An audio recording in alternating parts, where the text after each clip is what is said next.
Welcome students. Now we are going to start जो live board paper solving on YouTube. ये जो हमारा programme है उसमें हम एसएससी और एचएससी के जो पेपर्स उसको सॉल्व करते हैं। ओके, तो आज मेरा जो फोकस है दैट इज़ ऑन एमएससीईटी।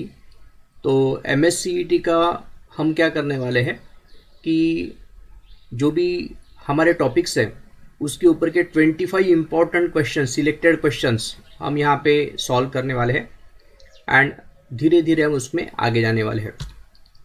तो ये जो 25 क्वेश्चंस है ये उसमें का जो इम्पोर्टेंट टॉपिक, बिकॉज मैं नियर अबाउट 12-15 साल से देख रहा हूँ कि सीईटी में जो क्वेश्चंस आते हैं वो कंपेरेटिव टाइप क्वेश्चंस रहते हैं और उसको कैसे हैंडल करेंगे वो हम यहाँ पे धीरे धीरे यहाँ पे अंडरस्टैंड कर सकते हैं। तो अभी हम क्या करने वाले, we are going to see question number 1 by 1। तो देखिए पहला जो क्वेश्चन है यहाँ पे, a particle starts from rest and move with an angular acceleration of 3 radians per second square in a circle of radius 3 metre, its linear speed after 5 second will be. तो हमेशा आपको ध्यान में रखना है कि सर्कुलर मोशन में accelerated non UCM के ऊपर के क्वेश्चन ज़्यादा एग्जाम में पूछे जाते हैं और जब भी आपको पता चलता है कि उसका एंगुलर वेलोसिटी बढ़ रहा है ओके और कम हो रहा है तो आपको वहाँ पे हमेशा काइनेमेटिकल इक्वेशंस का यूज़ करना पड़ता है। देखिए तो पहला जो क्वेश्चन यहाँ पे दिया है, तो यहाँ पे ये जो वैल्यू है अल्फ़ा का वैल्यू है। So alpha is equal to क्या है, alpha is equal to 3 radians per second square, ये अल्फ़ा का वैल्यू है। और स्टार्ट्स फ्रॉम रेस्ट है, इसका मतलब ओमेगा 1 जो है initial that will B 0 okay. और टाइम जो दिया है हमें 5 सेकंड के बाद पूछा है 5 सेकंड, इसका मतलब हमें ओमेगा 2 निकालना पड़ेगा 5 सेकंड के बाद कितना होता है। और उसका जो रेडियस है ये 3 मीटर दिया है। तो ये सब कुछ डाटा है। तो मैंने आपको शुरुआत में ही बोला कि ये एंगुलर एक्सेलरेशन दिया है, इसका मतलब ये नॉन यूसीएम का केस है। सो हमें पता है कि omega 2 is equal to omega 1 plus alpha into T, ये हमारे पास फॉर्मूला है। v is equal to U plus A T को हमने उसी एनालॉगस से कन्वर्ट किया है। तो ओमेगा 2 हमें निकालना है कि कितना हो जाएगा। ओमेगा 1 0 है प्लस अल्फा का वैल्यू हमारे पास 3 है इंटू टाइम हमारे पास है 5 सेकंड। सो ओमेगा 2 का जो वैल्यू आ रहा है 15 रेडियंस पर सेकंड आ रहा है, ठीक है। सो हमें उसका लीनियर स्पीड पूछा है, लीनियर स्पीड आफ्टर 5 सेकंड। तो लीनियर स्पीड का फॉर्मूला हमें पता है, यहाँ v is equal to R omega, यहाँ पे 2 लेना पड़ेगा बिकॉज 5 सेकंड के बाद उसका जितना भी वेलोसिटी रहेगा एंगुलर वो हमें लेना पड़ेगा। तो v is equal to R का वैल्यू मेरे पास है 5 ओके इंटू ओमेगा 2 मेरे पास है 15 जो मैंने अभी कैलकुलेट किया। So v is equal to we can say that, sorry R का वैल्यू यहाँ पे 3 है नॉट 5। तो 45 मीटर पर सेकंड ये उसका, ये आपका आया। This is nothing but a linear speed. तो आपको ये समझना है कि ये जो प्रॉब्लम रहता है यहाँ पे, जब भी कभी आपको एंगुलर एक्सेलरेशन दिया रहेगा तो आपको हमेशा उसको फोकस करना है, काइनेमेटिकल इक्वेशन आपको लेना है ओके। सो अभी हम जाते हैं नेक्स्ट प्रॉब्लम की तरफ ना। तो ये जो हमारा नेक्स्ट प्रॉब्लम है, the angular velocity of a geostationary satellite is, geostationary, geo का मतलब अर्थ के हिसाब से वो स्टेशनरी है और अर्थ के हिसाब से कोई भी स्टेशनरी कब हो सकता है, जब अर्थ का जो रोटेशन है उतने ही टाइम में ये भी उतने ही रोटेट करता है तो उसका that is called as geostationary satellite. तो जियो स्टेशनरी सैटेलाइट का जो टाइम पीरियड रहता है दैट इज 24 आवर्स रहता है।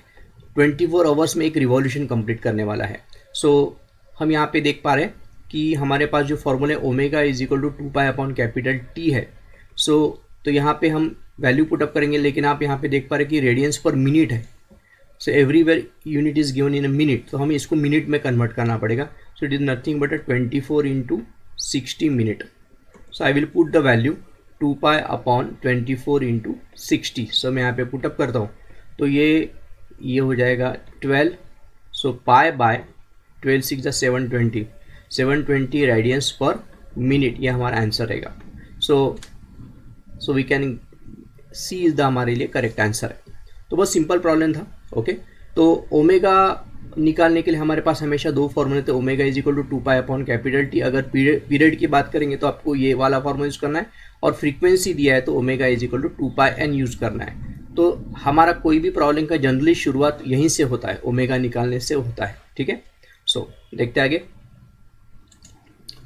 थर्ड प्रॉब्लम है the angular velocity of a blade of a fan is uniformly reduce हो रहा है। इसका मतलब आप देख पा रहे कि फिर से यहाँ पे जो प्रॉब्लम आया है ये एंगुलर एक्सेलरेटेड मोशन है, ये it is not a non UCM and ये मैक्सिमम से जीरो हो रहा है। इसका मतलब धीरे धीरे उसका स्पीड क्या हो रहा है, कम हो रहा है नाउ। तो जैसे हम यहाँ पे जाएंगे तो what is the direction of angular acceleration and the tip of the blade of the fan. तो एक चीज़ और मैं आपको यहाँ पे समझा देता हूँ कि जब भी ये वाले प्लेन में सर्कुलर मोशन हो रहा है बराबर इस तरीके से, तो आपको हमेशा आपका राइट हैंड लेना है और राइट हैंड में आपके जो मोशन का जो कर्ल फिंगर है उस इस डायरेक्शन में मेंशन करना है और हमारा जो थंब है जिस डायरेक्शन में पॉइंट करने वाला है that is the direction of angular velocity. So if it is in this direction, ये वाले इसमें, ठीक है ना। तो मेरा जो आपका जो ये मेरा एग्जैक्टली राइट हैंड, मैंने यहाँ पे मेरा इमेज फ्लिप करके रखा है तो मेरा राइट हैंड आपको बराबर दिख रहा है। तो आपके जो कर्ल फिंगर है that will give the direction. तो अभी मैं यहाँ पे, तो if I draw the circular, एक मैं यहाँ पे सर्कल निकाल, ये आपका सर्कुलर मोशन है, ठीक है। और यहाँ पे ये उसका एक्सिस है। तो अगर ये डायरेक्शन में सर्कुलर मोशन परफॉर्म कर रहा है तो आपके कर्ल फिंगर जो है आपको मेंशन करना है। कर्ल फिंगर अगर ये डायरेक्शन में आएंगे तो आपका थंब ये डायरेक्शन में आएगा। तो इसका मतलब डेल्टा थीटा का डायरेक्शन ये है, ओमेगा का डायरेक्शन ये है और अल्फा का भी डायरेक्शन ये रहता है। लेकिन अल्फा के लिए कंडीशन है if omega is increasing, omega is increasing and alpha का डायरेक्शन नीचे रहता है when omega is decreasing, if omega is decreasing. अब यहाँ पे देख रहे हैं कि जो फैन है उसका जो ओमेगा है ये उसका मैक्सिमम स्पीड से धीरे धीरे जीरो हो रहा है, मैक्सिमम टू जीरो। इसका मतलब ओमेगा डिक्रीज हो रहा है। तो ओमेगा डिक्रीज हो रहा है और उन्होंने पूछा what is the direction of angular acceleration, मतलब अल्फा का पूछा है तो अल्फा का डायरेक्शन इसका उल्टा रहता है। सो वी तो पॉसिबल नहीं बिकॉज वी हमेशा टेंजेंशियल रहता है। ओमेगा के साथ तभी रह सकता है जब ओमेगा इज इंक्रीजिंग, माइनस भी हो नहीं सकता, माइनस ये वाले डायरेक्शन भी हमेशा परपेंडिकुलर रहते हैं। तो minus omega is the correct answer. So D is the correct answer. इस तरीके से आपको यहाँ पे अंडरस्टैंड करना है। उसके बाद में हम जाते हैं नेक्स्ट प्रॉब्लम की तरफ। तो हमारा नेक्स्ट प्रॉब्लम है what is the value of linear velocity, ठीक है ना। सो हमारे पास बेसिक वेक्टर का फॉर्मूला है v is equal to omega cross r। तो आप इसको दोनों वेक्टर नोटेशन में दिए हैं तो यहाँ पे आएगा i j k और यहाँ पे आएगा 3 - 4 1 और यहाँ पे आएगा 5 - 6 6। तो इसको आपको सॉल्व करना है, बीच में i लेना है, ठीक है ना, देन माइनस j लेना है, सेकंड टर्म माइनस लेते हैं हम, और यहाँ पे k लेना है प्लस k। और i जब हम पुटअप करेंगे तो -4 1 -6 6 माइनस j यहाँ पे रहेगा तो 3 1 5 6 और यहाँ पे k है तो 3 - 4 और यहाँ पे 5 - 6। तो अगर आप इसको अभी आपको सॉल्व करना है, I will give it is homework to you, so you have to solve this and check कौन सा आंसर आपका यहाँ पे आता है। तो बहुत सिंपल है। ओके, नेक्स्ट प्रॉब्लम देखते हैं हम। A particle starting from rest, फिर से रेस्ट से चालू कर रहा है, moves along the circumference of circle of radius √2 metre. तो ये जो रेडियस यहाँ पे दिया है यहाँ से लेके यहाँ तक ये √2 मीटर दिया है। What is the angular acceleration, मतलब फिर से नॉन यूसीएम का क्वेश्चन है। What is the magnitude of average velocity in the time if it complete a quarter rotation, मतलब वो पार्टिकल यहाँ से लेके यहाँ तक जा रहा है। तो यहाँ पे मुझे जब पार्टिकल जीरो से उसने चालू किया उसका एक्सेलरेशन इतना है, तो यहाँ से लेके यहाँ तक जब जो जाएगा तो उसका मुझे एवरेज वेलोसिटी निकालना है, ठीक है। तो सबसे पहले हमें क्या क्या दिया है, we have given alpha is equal to π/4 radians per second square.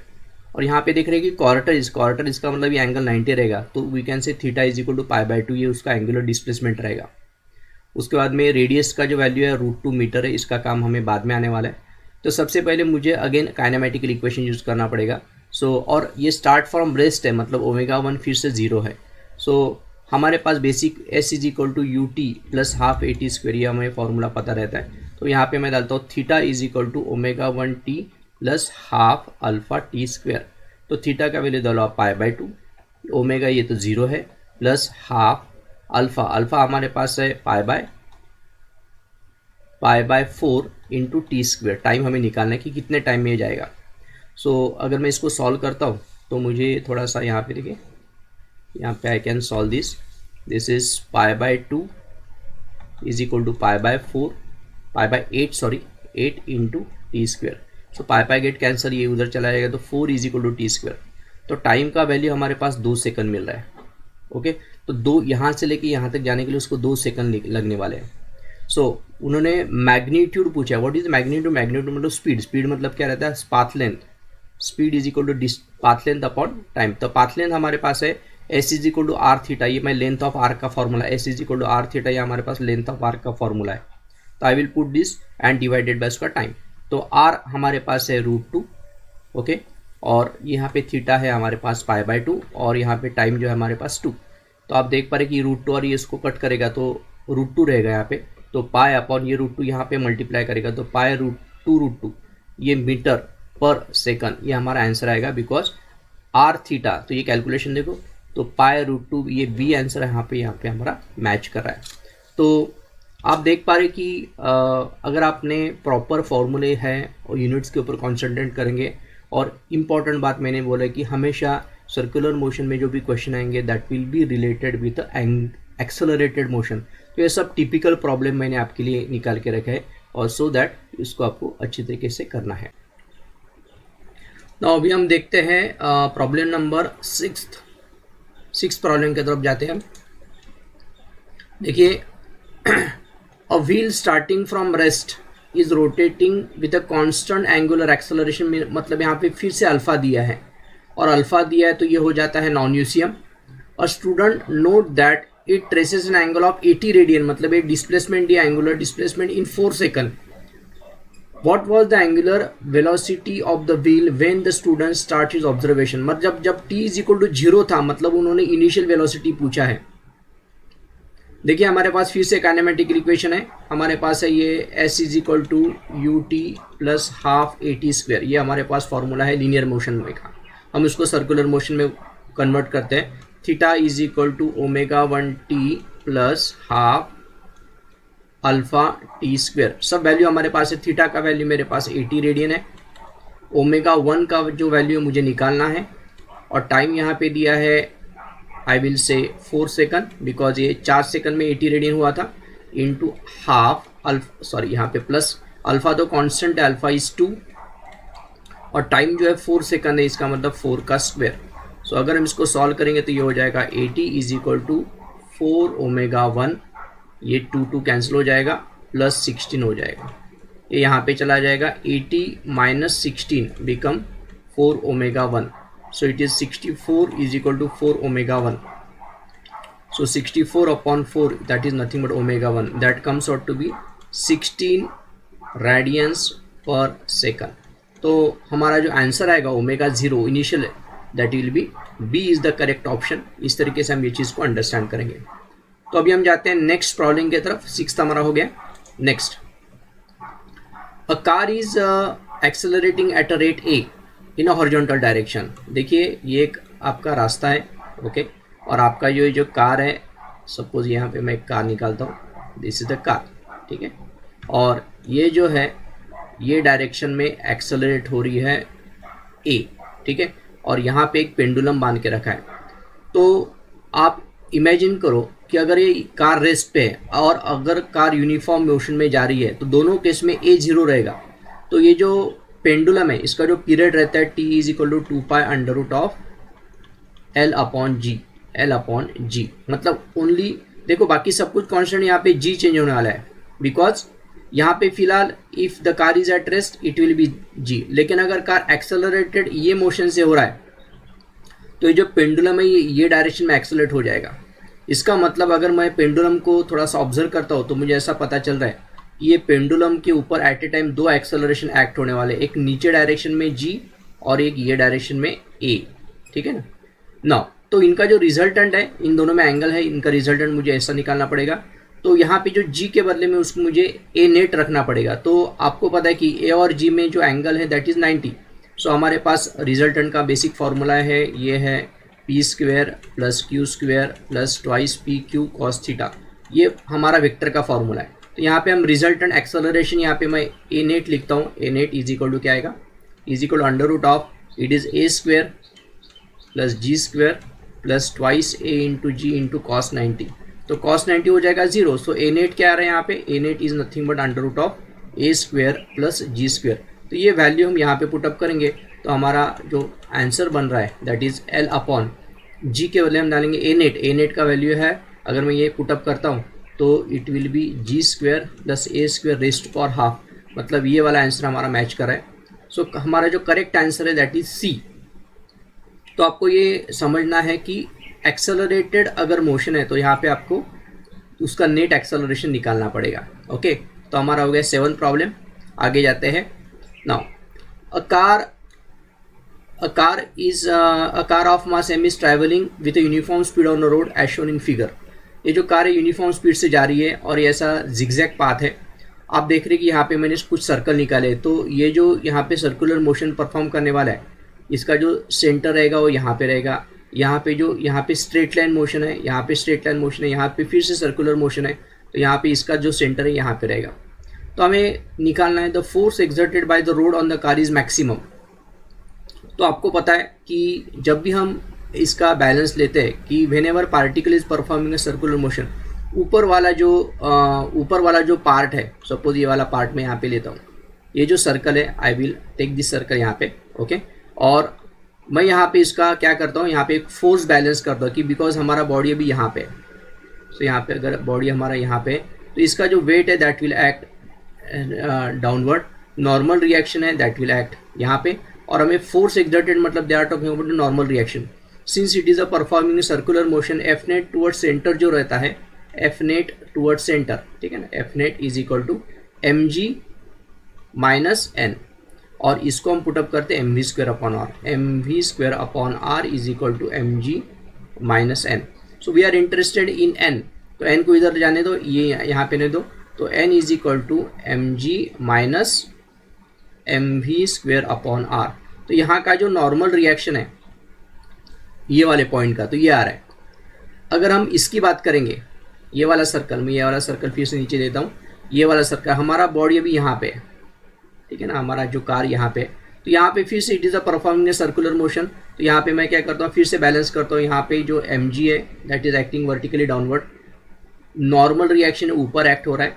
और net force toward centre, centre के तरफ का जो फोर्स है that is N minus M G. So F net toward centre में आप लिखता हूँ एफ नेट टुवर्ड सेंटर हो रहा है, F net toward centre is N minus M G हो रहा है. और मैं इसको पुटअप करता हूँ M V square upon R. M V square upon R is equal to N minus M ji.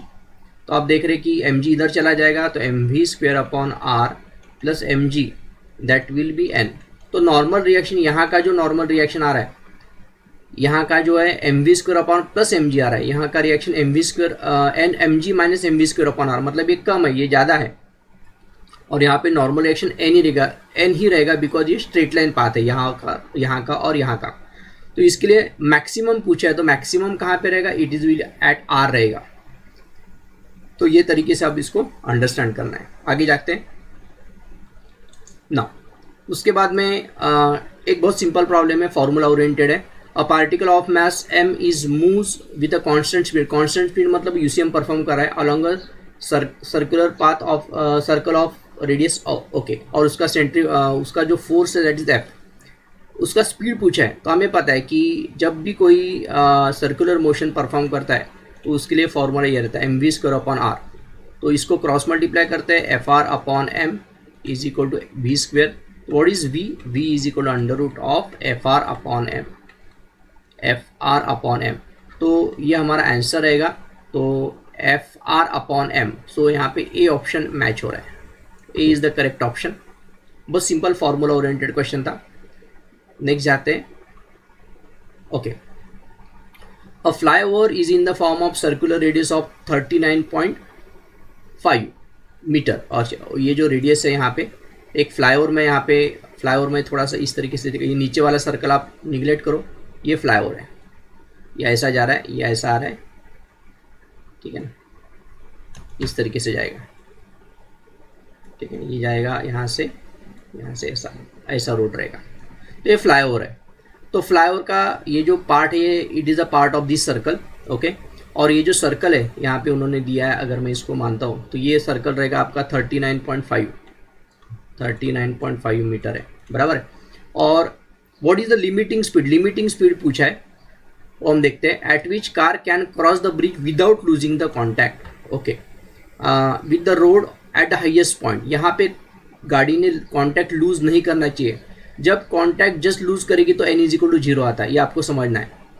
Because now it will not in touch with that, और touch के साथ नहीं रहेगा, रोड के साथ टच नहीं रहेगा. अगर रोड के साथ टच नहीं तो नॉर्मल रिएक्शन हमेशा 0 रहता है.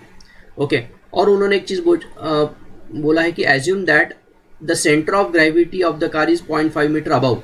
मतलब यहाँ पे अगर कार में लेता हूँ तो कार जब यहाँ से जाएगी तो ये वाला सर्कुलर मोशन परफॉर्म करने वाली है. ठीक है, तो इसका मतलब हमें जो रेडियस लेना पड़ेगा इसमें 39.5 प्लस ये 0.5 ऐड करना पड़ेगा. सो जो आर है दैट इज 39.5 प्लस 0.5, तो दैट बिकम्स अ 40 मीटर. ये हमें यहाँ पे ऐड करना है. ओके, तो यहाँ पे फिर से हम फोर्स बैलेंस लेते हैं. नेचुरली आपको mg जो है that is vertically downward, normal reaction जो है वर्टिकली अपवर्ड, और एफ नेट टूवर्ड्स सेंटर जो है F net towards centre that is equal to mg minus n. और ये एफ नेट को हम पुटअप करते हैं हमेशा mv square upon r is equal to mg minus n. So ये लिमिटिंग के लिए पूछा है, limiting that car without losing the contact. मतलब ये मैक्सिमम, अगर ये स्पीड ज़्यादा रहेगा तो ये गाड़ी लूज करेगी, कॉन्टैक्ट लूज करेगी. ये स्पीड कम रहेगा तो गाड़ी कॉन्टैक्ट के साथ रहेगी. लेकिन लिमिटिंग स्पीड के लिए हमें n का वैल्यू 0 रखना पड़ेगा. So put n is equal to 0. n का वैल्यू अगर 0 रखेंगे हम तो हमें लिमिटिंग वैल्यू मिल जाएगा. सो mv स्क्वेयर यहाँ पे लिमिटिंग आएगा value divided by r is equal to mg. So we can put ये mm कैंसिल हो जाएगा, और यहाँ पे जो v लिमिटिंग हो जाएगा, v limiting is equal to under root of R G, because यहाँ पे क्रॉस मल्टीप्लाई करके मैंने स्क्वायर रूट लिया. तो हमारे पास r है, r हमारे पास है 40. ओके, एंड g है मेरे पास 10. सो इट इज़ 400 आ रहा है. सो 400 इसका मतलब इसका जो आंसर आएगा दैट इज 20 मीटर पर second. So D is the correct option for this question. Okay, तो हमारा ये यहाँ पे हो गया.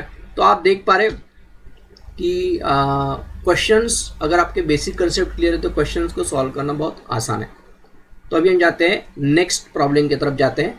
सो we will go for next problem. उन्होंने पूछा है particle of mass m is moving along the circular path of radius r with uniform speed v. The relationship between kinetic energy and momentum. तो अगर फिर से सर्कुलर पाथ जारी है और उसका वेलोसिटी भी है तो काइनेटिक एनर्जी जो E रहता है that is half mv square. Okay, और जो मोमेंटम का फॉर्मूला है m इंटू वी, ये मोमेंटम का फॉर्मूला है. तो हमें इन दोनों में रिलेशन पूछे, तो मैं इसको क्या करता हूँ कि यहाँ पे m का ऊपर नीचे मल्टीप्लाई करता हूँ. तो यहाँ पे देखो क्या आ रहा है, half into m square we square upon फिर से m, और m स्क्वेयर वी स्क्वेयर को इसका स्क्वेयर में डाल देता हूँ तो E का वैल्यू क्या आ रहा है, देखो half p square by m. तो मेरे पास ये दोनों में रिलेशन मिल रहा है और आप देख पा रहे हैं. और जब हमें कोई भी दो चीज़ों में रिलेशन चाहिए तो बाकी सब कुछ उनको छोड़ के कांस्टेंट चाहिए. तो आप देख पा रहे 2 is also constant, m is also constant. तो यहाँ पे बच्चों का गलती होता है. तो इस तरीके से हमें ये रिलेशन हमें मिल गया और ये हमारा जो आंसर है दैट इज़ बी. तो आपको ध्यान में रखना है, आपको हमेशा ध्यान में रखना है कि जब भी आपको कोई रिलेशन चाहिए तो रिलेशन में उन दो क्वांटिटी के अलावा बाकी सब कांस्टेंट चाहिए. अगर ये आप फॉलो करेंगे तो आपका आंसर कभी यहाँ पे गलत नहीं हो सकता है. सो देखते हैं अभी यहाँ पे बच्चे क्या गलती कर सकते हैं. Suppose E is equal to half, गलती मैं बोल रहा हूँ, एम वी इंटू वी ऐसा करेंगे, बराबर है, और एम वी के बदले में P रखेंगे तो E is equal to half P V. तो ये रिलेशन है और ये जो रिलेशन है यहाँ पे V अलाउड नहीं है बिकॉज V चेंज हो रहा है, इसका डायरेक्शन चेंज हो रहा है, इसका मतलब ये रिलेशन गलत है. तो आपको हमेशा ऐसा चीज़ यहाँ पे मल्टीप्लाई डिवाइड करने की जो कांस्टेंट है, और that's why we get answer for the question. आगे जाते हैं. Now a point P moves in a counter clockwise direction on a circular path as shown in figure. Okay, तो यहाँ से लेके यहाँ तक ऐसा ये वाला डायरेक्शन से A से लेके B तक जा रहा है काउंटर क्लॉकवाइज में. The movement of P is such that it sweeps a length of S is equal to T Q plus 5. मतलब जो डिस्प्लेसमेंट कर रहा है ये टाइम के ऊपर डिपेंडेंट है. Where S is in metre and T is in second. The radius of the path is 20 metre है. The acceleration P when T is 2 second is nearly, acceleration हमें पूछा है। देखिए हमें डिस्प्लेसमेंट पूछा है एस हमें सॉरी एस दिया है और that is in terms of T दिया है, सो टी क्यूब प्लस 5। तो मैं यहाँ पे क्या करता हूँ, वी निकालता हूँ। वी कैसे निकलेगा, D S by D T से आएगा। इसका डेरिवेटिव अगर हम करेंगे तो हमें मिलेगा, इसका डेरिवेटिव आएगा 3t स्क्वेयर। ओके, सो लेकिन हम 2 सेकंड के बाद इसका वेलोसिटी निकालते हैं, तो 2 सेकंड के बाद v at t is equal to 2 कितना आएगा, it is 3 into 2 square, so it will be 4 into 12, so 12 metre पर सेकंड उसका वेलोसिटी मुझे मिला आफ्टर 2 सेकंड। मतलब यहाँ पे उसका जो वेलोसिटी रहेगा वो 12 मीटर पर सेकंड रहेगा। उसके बाद में एक्सेलरेशन पूछा है, तो हम इसको फिर से डिफ्रेंशिएट करते थे। Acceleration is equal to D V by D T, तो यहाँ पे जाएगा इट विल बी 60। तो acceleration at t is equal to 2, यहाँ पे आप डालेंगे तो 6 into 2 that will be again 12 metre पर सेकंड स्क्वेयर, यहाँ पे आए। अभी आप देख पा रहे कि एक्सेलरेटेड मोशन है, मतलब एक्सेलरेशन ऑल्सो टाइम डिपेंडेंट है। मतलब ये जो मोशन है ये इट इज़ अ नॉन यूसियम हो गया इसका मतलब। और जब भी बॉडी का मोशन नॉन यूसियम रहता है तो उसको हमेशा 2 एक्सेलरेशन रहते हैं, एक तो सेंट्रीपिटल एक्सेलरेशन और एक तो टेंजेंशियल एक्सेलरेशन। तो ये जो वैल्यू है टेंजेंशियल एक्सेलरेशन का है। सो ए नेट जो हमारा रहेगा, a net is equal to under root of, अभी जो हमने पिछले इसमें फॉर्मूला में किया, तो यहाँ पे टेंजेंशियल एक्सेलरेशन का स्क्वायर प्लस सेंट्रीपिटल एक्सेलरेशन का स्क्वायर, इन दोनों का स्क्वायर रहेगा। तो हम यहाँ पे पहले ए सी निकाल लेते हैं। So what is centripetal acceleration, it is nothing but V square upon R, because at time t is equal to 2 second उसका वेलोसिटी कितना रहेगा 12। तो यहाँ पे 12 का स्क्वायर डिवाइडेड बाय r मतलब 20, तो ये आ रहा है 144 divided by 20। So we can say अगर मैं इसको डिवाइड करता हूँ तो 7.2 आएगा। देखो यहाँ पे अगर मैं डिवाइड करता हूँ तो ये 14.4 आएगा और 7.2, तो 7.2 मीटर पर सेकंड स्क्वायर ये आ रहा है। तो ये वैल्यू मैं इसमें डाल देता हूँ। अभी देखिए टेंजेंशियल एक्सेलरेशन मेरे पास है 12, सो 12 का स्क्वायर प्लस 7.2 का स्क्वायर। सो अगर मैं इसको अप्रॉक्सीमेटली सॉल्व करता हूँ तो ये आ जाएगा 144 प्लस 7.2 मतलब 4.49 के जस्ट आगे रहेगा। तो मैं अप्रॉक्सीमेटली इसको 50 पकड़ लेता हूँ, ठीक है ना। सो 144 प्लस 50 ये अप्रॉक्सीमेटली 194 आता है, बिकॉज उन्होंने क्या बोला कि नियरली इक्वल टू 194, ये अप्रॉक्सीमेट कैलकुलेशन कर रहा हूँ मैं। और 194 का नियरेस्ट जो स्क्वायर रूट रहेगा दैट इज 196 मतलब 14, सो 14 मीटर पर सेकंड स्क्वायर ये नियरेस्ट आंसर है। So that's why a is the correct option for the question. So ये चीज़ आपको अंडरस्टैंड करना है। देखिए CET में क्या रहता है कि जो आंसर्स रहते हैं वो आपके हमेशा सामने रहते हैं, तो थोड़ा बहुत अप्रोक्सीमेशन आप कर सकते हैं। जैसा मैंने 7.2 को यहाँ पे 7 ले लिया, 7 का स्क्वायर कर दिया 49, और फिर से 196 मुझे पता है तो 194 का स्क्वायर रूट नियरेस्ट 14 के नज़दीक आएगा। तो इस तरीके से आपको ये आंसर मैच करना है। जाते आगे now, so we will go forward. देखो अभी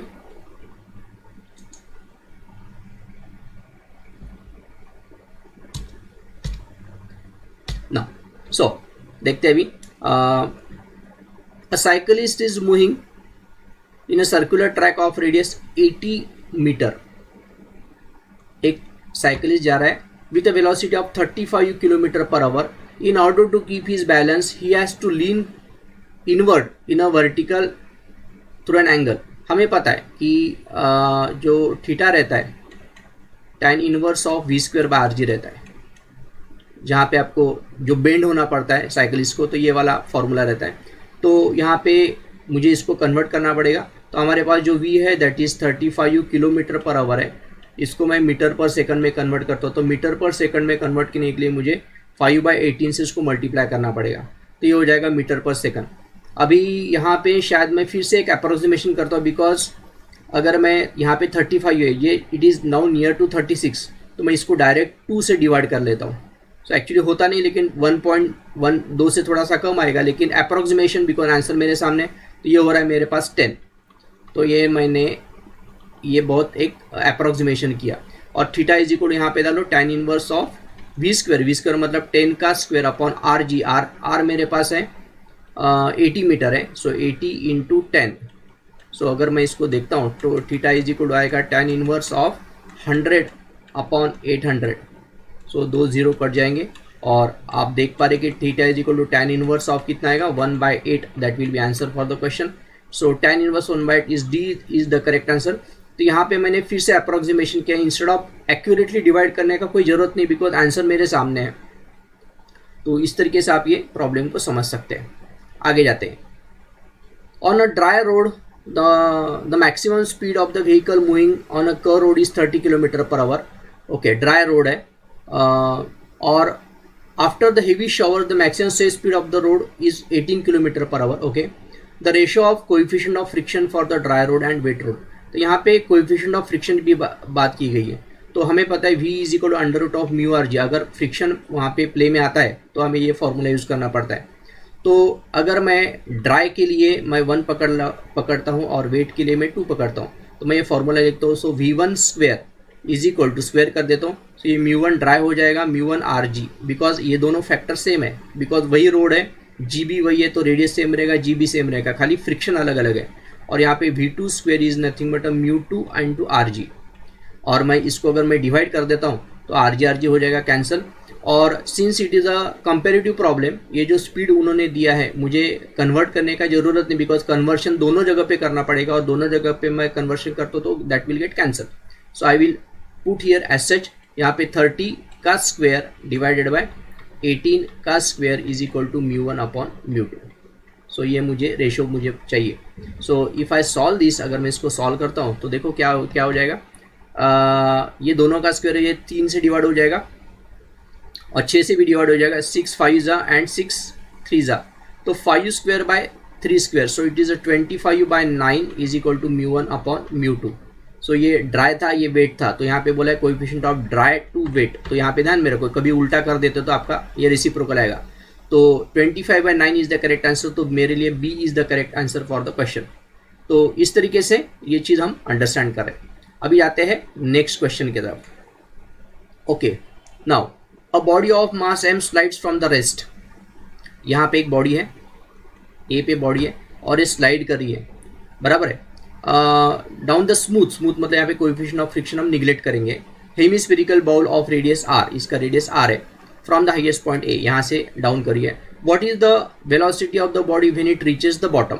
जब ये इसको स्लाइड करते करते यहाँ पे कांटेक्ट लूज नहीं करे, यहाँ पे धीरे धीरे वो यहाँ पे आने वाली है, तो यहाँ पे उसका वेलोसिटी पूछा है। तो हमें क्या करना पड़ेगा, we will do the energy balance, because frictional force अगर 0 है तो एनर्जी हमेशा कंजर्व हो जाएगा। सो ये पॉइंट अगर ए है तो ये पॉइंट को मैं बोलता हूँ बी। तो यहाँ पे kinetic energy at A plus potential energy at A निकालते हैं हम कितना, इसको बोलते हैं total energy at A, and kinetic energy at B plus potential energy at B is equal to total energy at B. So at energy is conserve, total energy at A must be equal to total energy at B, ऐसा हम लिखेंगे। तो यहाँ पे put up करो, यहाँ पे वो रेस्ट पे था तो काइनेटिक एनर्जी यहाँ पे कितना जाएगा, 0 जाएगा। पोटेंशियल एनर्जी मतलब बिकॉज ऑफ हाइट रहता तो यहाँ पे आएगा mgr इज इक्वल टू, यहाँ पे जो काइनेटिक एनर्जी उसको कुछ वेलोसिटी हमें पूछा तो यहाँ पे कुछ वेलोसिटी रहेगा, तो यहाँ पे हाफ mvb स्क्वायर लिखता हूँ मैं वेलोसिटी एट बी। और जब ये नीचे आएगा तो पोटेंशियल एनर्जी यहाँ पे क्या हो रहा है, पूरा 0 हो रहा है, तो यहाँ पे आई विल टेक 0। सो इस तरीके से हमने एनर्जी बैलेंस किया, तो mm गेट कैंसिल, और जो अगर वेलोसिटी आ रहा है so 2gr is equal to vb square आ रहा है, तो vb जो आ रहा है vb is equal to velocity at b is under root of 2gr आ रहा है, तो ये हमारा यहाँ पे आंसर है। तो 2gr मतलब ये B is the correct answer for the question. तो आप देख पा रहे कि ये जो है बहुत सिंपल है। अगर आपने बेसिक कंसेप्ट अच्छे से पढ़े हैं तो सीईटी में आपको कैलकुलेशंस करने नहीं पड़ते, आप by using the formula you can solve the questions. देखते आगे नाउ, तो will go for next question.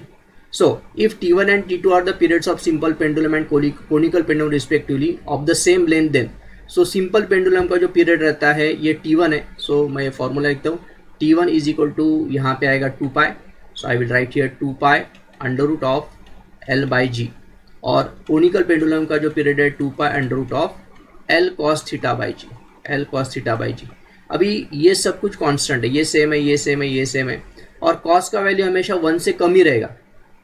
cos 0 is maximum और cos का वैल्यू हमेशा कम ही रहेगा। और कोनिकल पेंडुलम में आप देख पा रहे कि एंगल 0 तो हो नहीं सकता है, तो ये जो थीटा है ये ऐसा कोनिकल पेंडुलम में ये घूमेगा, तो ये एंगल 0 यहाँ पे मैक्सिमम रहेगा, और यहाँ पे एंगल कुछ ना रहेगा तो उसका वैल्यू हमेशा 1 से छोटा रहेगा।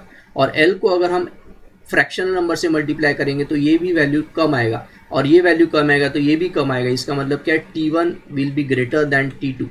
सो T1 जो है ये T2 से बड़ा रहेगा, तो T1 is greater than T2। यहाँ पे हमारा बी ऑप्शन मिल रहा है। तो in this way we can answer the question. आगे देखते हैं। नाउ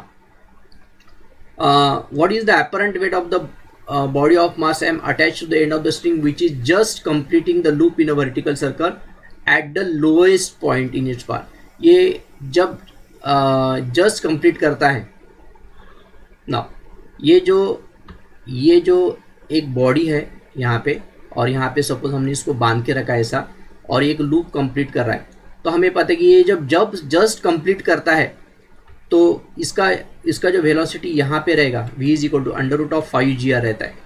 यहाँ पे velocity v is equal to √3gr, ये हमने वर्टिकल सर्कुलर मोशन में देखा था। और यहाँ पे जस्ट कंप्लीशन के लिए यहाँ के जो वेलोसिटी रहेगा √gr रहेगा। तो 3 जगह का वेलोसिटी हमें पता है। सो अभी हमें उसका क्या पूछा है, एपरेंट वेट पूछा है, मतलब mg पूछा है। तो हम यहाँ पे क्या करते हैं, बैलेंस करते हैं, ठीक है ना। We will have a balance of this. तो एपरेंट वेट मतलब they are talking about the normal reaction और टेंशन, ठीक है ना। सो देखिए यहाँ पे वही इसको बैलेंस कर दो, तो इसका जो वेट है that is acting vertically downward mg, okay. ये टेंशन है, और नेट फोर्स टूवर्ड सेंटर है, एफ नेट टूवर्ड सेंटर है, F net is equal to T minus mg आएगा। और एफ नेट टूवर्ड सेंटर को हम mv² अपॉन r को पुटअप करते हैं, t माइनस mg पुटअप करते हैं।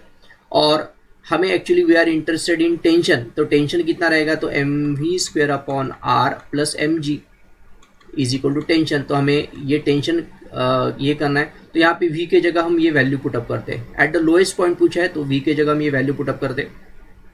If I substitute this value in this equation तो क्या हो जाएगा, देखो m into 5gr upon r plus mg is equal to tension. तो ये r गेट कैंसिल हो जाएगा, तो 5mg plus mg that becomes a 6mg। So answer is 6mg। जब ये जस्ट कंप्लीट करेगा सर्कल तो हमारा आंसर आएगा डी। तो ये वर्टिकल सर्कुलर मोशन का प्रॉब्लम है। This is also important question. आगे देखते हैं। The angle between A and B, angle between हमें पता है कि A dot B is equal to magnitude of A into magnitude of B into cos theta, ये हमें फॉर्मूला रहता है। So what is cos theta, cos theta is nothing but A dot B upon magnitude of A into magnitude of B. तो हमारे पास जो ए है आई plus जे, और हमारे पास जो बी है दैट इज़ आई माइनस जे। और मुझे लगता है कि अगर मैं ए डॉट बी करता हूँ पहले इसका वैल्यू निकालने के लिए, तो ए डॉट बी मतलब 1 इंटू 1 माइनस, यहाँ पे प्लस रहता है, और फिर से 1 into minus 1।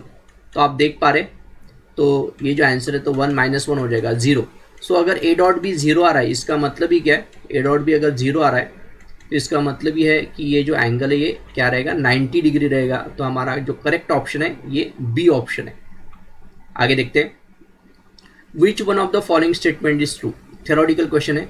Scalar quantity is one that is conserve. तो मैं एक स्केलर क्वांटिटी लिखता हूँ, w is equal to F dot S, ठीक है, और w is equal to F S cos theta. ये हमारे पास स्केलर क्वांटिटी वर्क का, इसके ऊपर से हम इसको चेक करते हैं। Scalar quantity is one that is conserved in the process. So work देखो, अगर मैं सरफेस के ऊपर एक किसी बॉडी को धकेलता हूँ और यहाँ पे अगर फ्रिक्शनल फोर्स है तो ये कंजर्व नहीं हो पाएगा। So a is not correct option. Conserve होना मतलब यहाँ पे एनर्जी स्टोर होने, जैसे हम ऊपर लेके जाते हैं कोई भी चीज़ को तो उसमें एनर्जी कंजर्व होता है, वैसा यहाँ पे नहीं हो पाएगा, बिकॉज फ्रिक्शनल फोर्स की वजह से वो एनर्जी क्या हो जाएगा, लॉस हो जाएगा। So it is not conserve. Scalar quantity is one that can never take a negative value. अगर यहाँ पे एंगल 180 है तो cos 180 -1 होता है, तो w का वैल्यू निगेटिव आ सकता है if f and s are oppositely directed. तो this is also not correct. उसके बाद में the scalar quantity is one that do not vary from point to point, from one point to another point in a space. अगर suppose ये point है, suppose मैं एक circular motion लेता हूँ, कंसिडर सर्कुलर मोशन, ठीक है।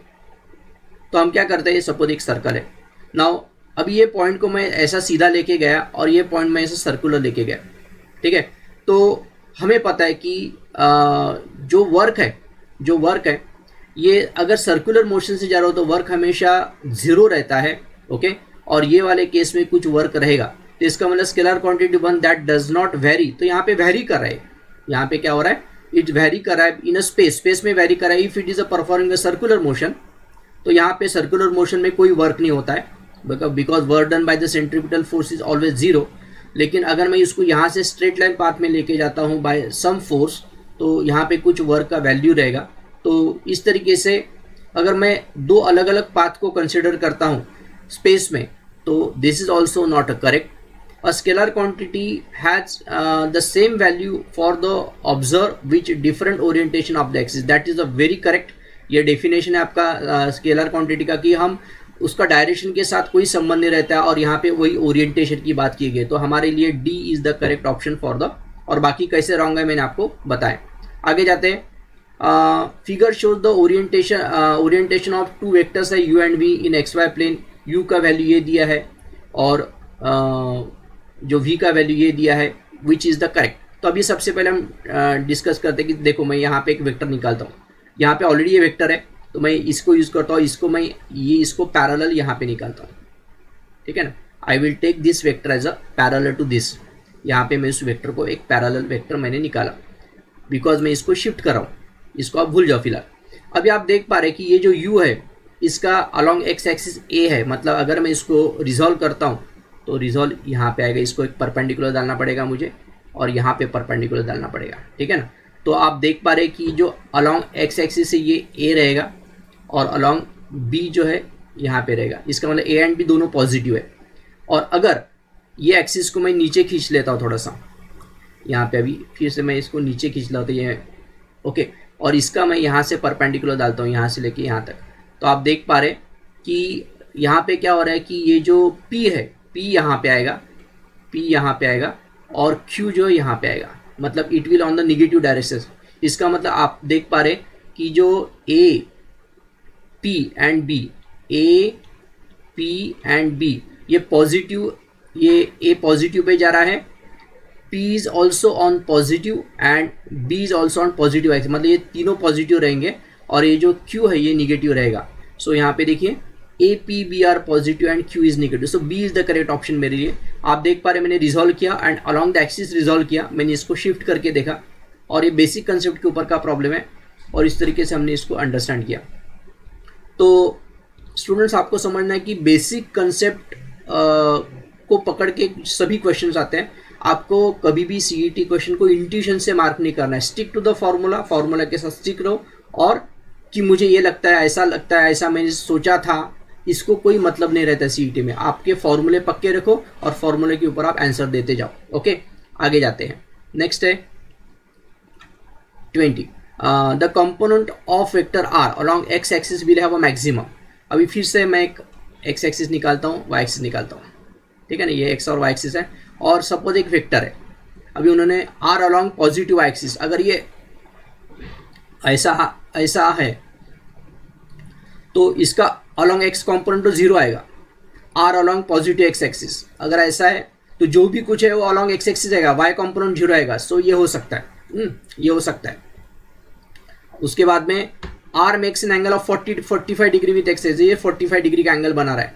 तो अगर ये 45 डिग्री का एंगल बना रहा है, तो आप देख पा रहे कि यहाँ से हमें परपेंडिकुलर डालना पड़ेगा, तो इसका जो अलॉन्ग एक्स कॉम्पोनेंट है ये क्या रहेगा, कम रहेगा। अलॉन्ग एक्स बोला है तो ये कम हो जाएगा, और R along negative y axis, मतलब यहाँ पे रहेगा, तो ये भी क्या रहेगा, जीरो रहेगा। इसका मतलब ये केस में एक्स कॉम्पोनेंट जीरो है, ये केस में भी एक्स कॉम्पोनेंट जीरो है, ये केस में मैक्सिमम, ये केस में कम रहेगा, बिकॉज इसका रूट 1/√2 टाइम्स रहेगा। ओके, सो हमारा जो correct answer that is B answer.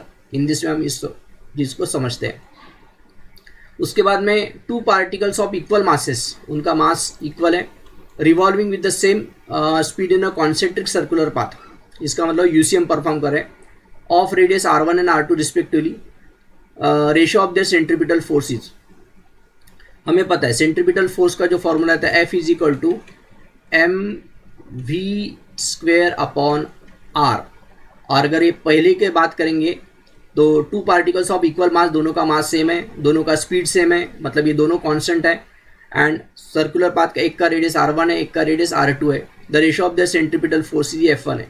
अभी आप देखो, मैंने अभी जस्ट 2 मिनट पहले आपको बोला था कि अगर मुझे कोई भी दो चीज़ों में रिलेशन चाहिए, मतलब मुझे F1 और इसमें रिलेशन चाहिए, F1 एंड R1 में रिलेशन चाहिए, तो मैंने आपको बोला है कि उन दोनों को छोड़ के बाकी सब कुछ कांस्टेंट चाहिए। तो आप देख पा रहे कि यहाँ पे दोनों वहाँ पे कांस्टेंट दिखाई दे रहे हैं, सेम स्पीड है, with the same speed in a concentric circular path.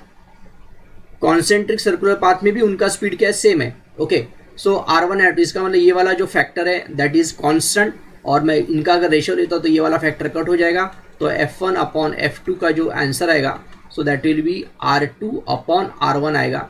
सो अगर आप देखोगे तो a is the correct option for the question. So आगे देखते हैं। Consider the quantity pressure, power, energy, impulse, gravitational potential, electrical charge, temperature, ठीक है। Out of this only vector quantities are. So pressure vector quantity नहीं है, scalar है, power scalar है, energy scalar है, impulse is a vector quantity, gravitational potential is a vector quantity, electrical charge is a vector quantity, temperature is also vector quantity, ये सभी vector quantity है। तो इसमें एरिया, सॉरी यहाँ पे एरिया है, यहाँ पे कुछ मिस्टेक हुआ, area is a vector quantity, because हमें पता है कि एरिया वेक्टर हमेशा, ये सपोज एक एरिया है तो उसका एरिया वेक्टर हमेशा इसको परपेंडिकुलर रहता है, ठीक है ना। सो इसका मतलब impulse and area are the vector quantity, so B is a correct option. Again basic question, impulse and area are the vector quantity, बाकी सब स्केलर है। आगे देखते हैं।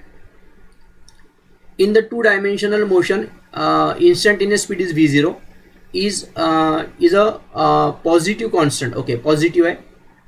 then which of the following are necessarily true? In two dimensional motion the instantaneous speed v0 is a positive constant, okay, then which of the following are necessarily true? Okay, now तो v0 positive constant है, मतलब speed positive, the average velocity is 0 at any time, okay, average velocity, सी देखो ये speed है, speed ये scalar quantity, ये vector quantity, average velocity is 0 at any time, तो velocity can be 0, ये हो सकता है, ठीक है, which is necessarily true, necessarily true बोला मतलब वो ट्रू होना जरूरी है, ठीक है, नॉट 0 बोला है, लेकिन मैंने अभी जस्ट आपको बोला कि 0 हो सकता है, so this is not true. Okay, so average acceleration must always vanish, average acceleration, अगर ये वेलोसिटी अगर आपका 0 आ रहा है तो यहाँ पे एक्सेलरेशन भी 0 हो सकता है, लेकिन ये जरूरी नहीं है कि एवरेज वेलोसिटी कभी 0 है कभी नहीं है, तो एवरेज एक्सेलरेशन जो है this is also not true. Okay, displacement in equal interval time are equal, ये वेलोसिटी का डेफिनेशन ये भी ट्रू नहीं है। Equal path length traverse in equal interval, so that is the correct definition of speed, तो ये हमारा correct option है इसका। सो 24th का आंसर जो है दैट इज डी। और in two dimensional, next question, last question है हमारा। In two dimensional motion the instantaneous speed is v0 is positive constant, फिर से वही दिया है। Then which of the following are necessarily true? The acceleration of the particle is 0, अगर ये positive constant है तो। अगर ये सर्कुलर, सपोज मैं ये यहाँ पे मैंने सर्कल है, अगर ये v0 पॉजिटिव कांस्टेंट है, इसका मतलब it can be performing UCM, और यूसीएम में कभी एक्सेलरेशन 0 नहीं रहता है, उसको मतलब भले ही टेंजेंशियल एक्सेलरेशन 0 हो सकता है, लेकिन नेट एक्सेलरेशन, सेंट्रीपिटल एक्सेलरेशन वहाँ पे 0 नहीं हो सकता है, तो ये नहीं हो सकता है। Okay, the acceleration of the particle is bounded, bounded का एक्सेलरेशन, बाउंडेड का मतलब क्या है कि उसका जो वेलोसिटी है that should not change frequently, लेकिन आप देख पा रहे कि बाउंडेड का मतलब ये होता है कि उसका वेलोसिटी फ्रीक्वेंटली चेंज नहीं होना चाहिए, लेकिन आप सर्कुलर मोशन में एवरी मोमेंट पे वेलोसिटी चेंज होते रहता है, so this is also not correct. The acceleration of the particle is necessary in the plane of motion, and particle must be undergo uniform circular motion. See, यहाँ पे acceleration of the particle is necessary in the plane of motion. अगर उसको अगर velocity constant है तो यहाँ पे देखो उसका जो acceleration हमेशा इसी plane में towards center रहता है, तो इसका मतलब ये करेक्ट है। और the particle must be undergo uniform, ये कोई जरूरी नहीं, पार्टिकल ऐसा भी जा सकता है, और मतलब अगर कांस्टेंट स्पीड से ये डायरेक्शन में जा रहा है तो उसका एक्सेलरेशन 0 रहेगा। अगर सर्कुलर मोशन परफॉर्म कर रहा है तो उसको एक्सेलरेशन यहाँ पे एक्सेलरेशन नॉन जीरो रहेगा, मतलब हमें दो मोशन देखेंगे, एक स्ट्रेट लाइन पाथ देखेंगे, सर्कुलर मोशन देखेंगे। तो जो पहला वाला पार्ट जो है ये केस में 0, ये केस में 0 आता है, लेकिन ये केस में 0 नहीं, इसके लिए पहले उसको मैंने मार्क नहीं किया, रॉन्ग है।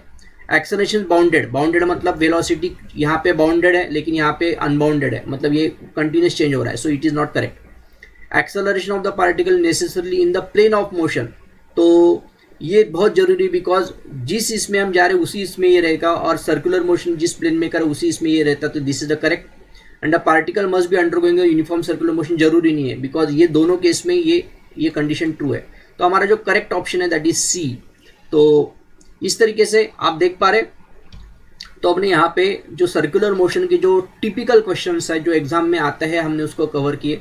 तो आप ये जो वीडियो है ये इसको आप एक दो बार रिपीट कीजिए, और ये वीडियो अगर आपको पसंद है तो आप डेफिनेटली आप दोस्तों के साथ शेयर कीजिए, बिकॉज शेयर करने से आपका नॉलेज और बढ़ेगा। ओके, बिकॉज जब उसको कुछ डाउट आएगा तो डेफिनेटली ही will ask to you and आप उसको एक्सप्लेन करेंगे। तो ये जो प्रोसेस है एक्सप्लेनेशन का, तो सबसे पहले आपको अंडरस्टैंड करना है, और अंडरस्टैंड के बाद करना आपको दूसरों को एक्सप्लेन करना है। तो keep on explaining the things to your friends and you will find that कि आपका ग्रोथ और तेजी से हो रहा है। सो ये जो वीडियो आपको अगर अच्छा लगा तो आप प्लीज़ अपने दोस्तों के साथ शेयर कीजिए, और मेरा जो चैनल है उसको सब्सक्राइब कीजिए।